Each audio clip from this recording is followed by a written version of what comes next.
A particle of mass m and carrying charge minus q1 is moving around a charge plus q2 along a circular path of radius r।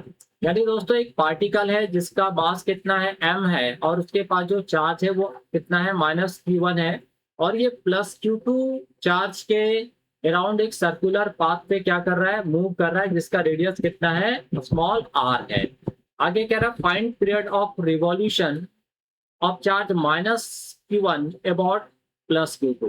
यानी यहाँ पर आपको time period निकालना है minus q1 charge का किसके about plus q2 charge के about. ठीक है, तो सबसे पहले हम लोग यहाँ पर एक फिगर ड्रॉ करते हैं, यानी एक सर्कल पहले बनाते हैं और ये इसका सेंटर हो गया और इस सर्कल का जो रेडियस है वो कितना है आपका स्मॉल r है और सेंटर पर एक चार्ज है आपका प्लस q2 और यहाँ पर एक चार्ज जो है वो घूम रहा है जिसका वैल्यू कितना है माइनस q1। ठीक है, अब ये जो माइनस q1 चार्ज है इसका मास गिवन है कितना है m है और अभी ये minus q1 charge plus q2 charge के अराउंड घूम रहा है तो इसका कुछ इनिशियल वेलोसिटी होगा। तो लेट वो इनिशियल वेलोसिटी हम कितना मान ले रहे हैं v मान ले रहे हैं। ठीक है, अब जरा देखिए यहाँ पे दो चार्जेस हैं, एक आपका प्लस q2 है दूसरा आपका माइनस q1 है और दोनों के बीच का जो डिस्टेंस है वो कितना है स्मॉल r है। तो डेफिनेटली यहाँ पे इन दोनों के बीच में फोर्स लगेगा अकॉर्डिंग टू कूलॉम्स लॉ। तो कूलॉम्स लॉ के अकॉर्डिंग जो फोर्स लगता है उसको हम क्या बोलते हैं इलेक्ट्रोस्टैटिक फोर्स। तो इन दोनों चार्जेस के बीच में क्या हो रहा है इलेक्ट्रोस्टैटिक फोर्स काम कर रहा है। अब दूसरा जो कॉन्सेप्ट है वो यहाँ पे क्या है सेंटीपिटल फोर्स का। देखिए माइनस q1 चार्ज जो है इस सर्कुलर पाथ पे घूम रहा है तो यहाँ पे एक सेंटीपिटल फोर्स भी काम कर रहा है किधर अंदर की तरफ। ठीक है, अब ये जो सेंट्रीपेटल फोर्सेस को हम लोग F6 से डिनोट करते हैं तो ये जो FC है वो FE को क्या कर रहा है बैलेंस कर रहा है, यानी FE जो है वो किसके बराबर हो जाएगा FC के बराबर। क्लियर, तो अब यहाँ पे हम लोग अगर FE यानी इलेक्ट्रोस्टैटिक फोर्स का वैल्यू लिखें तो क्या हो जाएगा कि चार्ज एक हमारा कौन सा है Q2 into minus Q1 upon दोनों के बीच का डिस्टेंस कितना है तो r square equal to F C, यानी सेंट्रीपेटल फोर्स का फॉर्मूला क्या हो जाता है M B square upon R. तो M B square upon R, तो देखिए यहाँ पे एक आर से कैंसिल हो जाएगा। ठीक है, नेक्स्ट लेफ्ट हैंड साइड क्या हो जाएगा तो K Q1 Q2 upon R equal to M B square. ठीक है, अब जो k है इसको हम लोग क्या लिख सकते हैं 1/4 पे एप्सिलॉन नॉट। तो अगर हम लोग लिखें तो Q1 Q2 upon 4 pi epsilon naught into R equal to M B square. ठीक है, आप जरा यहाँ पे ध्यान दीजिए आपको निकालना क्या है टाइम पीरियड। तो टाइम पीरियड का फॉर्मूला क्या हो जाता है डिस्टेंस अपॉन वेलोसिटी, यानी आपको यहाँ पे v निकालना पड़ेगा है ना, तभी आप जो है टाइम पीरियड निकाल पाएंगे। तो v को राइट हैंड साइड में रखना है, बाकी सारे टर्म्स को उठा के लेफ्ट हैंड साइड में लेके चले जाना है।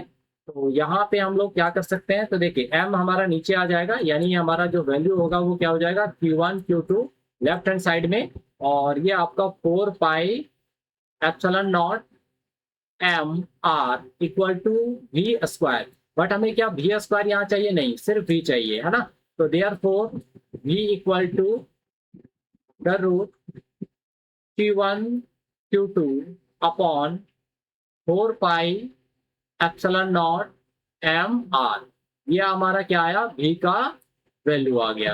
क्लियर है, अब हमें यहाँ पे टाइम पीरियड निकालना है तो t इक्वल टू क्या हो जाएगा डिस्टेंस अपॉन वेलोसिटी। ठीक है, तो डिस्टेंस कितना हो जाएगा तो देखिए अगर ये मान लीजिए पॉइंट ए है और ये सेंटर ओ है। ठीक है, तो ए से ये चलना स्टार्ट किया और वापस ए पे आ गया तो एक साइकिल कंप्लीट किया, यानी सरकमफेरेंस के बराबर इसका डिस्टेंस हो जाएगा, यानी 2 पाई आर अपॉन वेलोसिटी कितना है तो Q1 Q2 upon 4 pi epsilon not M R. ठीक, अब यहाँ पे जो 4 pi epsilon not M R है इसको हम लोग ऊपर ले जाएं तो क्या लिख सकते हैं 2 pi R 4 pi epsilon not M R upon नीचे क्या हो जाएगा Q1 Q2।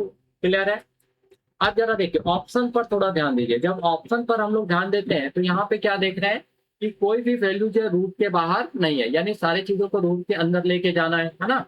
तो फिर हम लोग यहाँ पे थोड़ा सा आगे बढ़ते हैं। अब देखिए 2 है, अब इसको अगर हम रूट के अंदर ले जाएं तो 2 का क्या हो जाएगा 4, और पहले से 4 है, यानी हमारा वैल्यू कितना हो जाएगा 16। अब पाई को अंदर ले जाएंगे तो पाई स्क्वायर हो जाएगा r। अब देखिए पहले से यहाँ पे एक r है और एक r अंदर ले जाएंगे तो ये जो r है अंदर जाएगा तो r स्क्वायर बन जाएगा, यानी वैल्यू कितना आ जाएगा r क्यूब। तो 16 पाई स्क्वायर, उसके बाद यहाँ पे हम लोग epsilon not m r Q लिख देते हैं, और नीचे हमारा क्या हो जाएगा Q1 Q2। क्लियर है। अब यहाँ पे रूट लगा देते हैं। अब पूरे पे रूट हम एक साथ लिख दे रहे हैं तो हम लोग लिख सकते हैं इसको 16 pi square epsilon not M R cube upon Q1 Q2। ठीक है, तो ये हमारा क्या निकल के आया, time period of revolution of charge minus Q1 about plus Q2। तो देखिए कौन सा ऑप्शन आपका करेक्ट है। यहाँ पे RQ है, तो RQ वाला जो ऑप्शन है वो यहाँ पे कहीं दिख रहा है।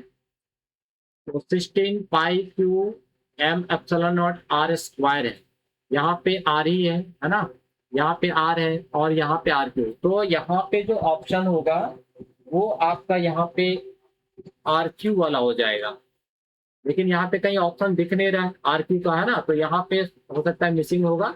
तो ये आपका यहाँ पे आ जाएगा ऑप्शन नंबर सी, है ना, यहाँ पे आर क्यू थोड़ा मिसिंग है।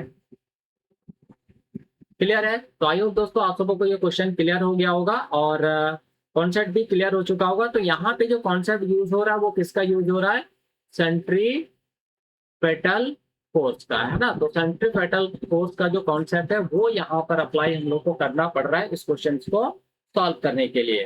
ठीक, तो मिलते हैं नेक्स्ट वीडियो में इसी तरह के इंफॉर्मेटिव वीडियोस के साथ। अगर वीडियो अच्छा लगा हो तो इस वीडियो को लाइक जरूर करना, अपने दोस्तों के साथ शेयर जरूर करना, और अभी तक आपने हमारे चैनल को अगर सब्सक्राइब नहीं किया है तो चैनल को सब्सक्राइब करके सबसे पहले बेल नोटिफिकेशन ऑन जरूर कर लीजिएगा, ताकि जो भी नया वीडियो अपलोड हो वो सीधा आप तक पहुंच पाए। ठीक है।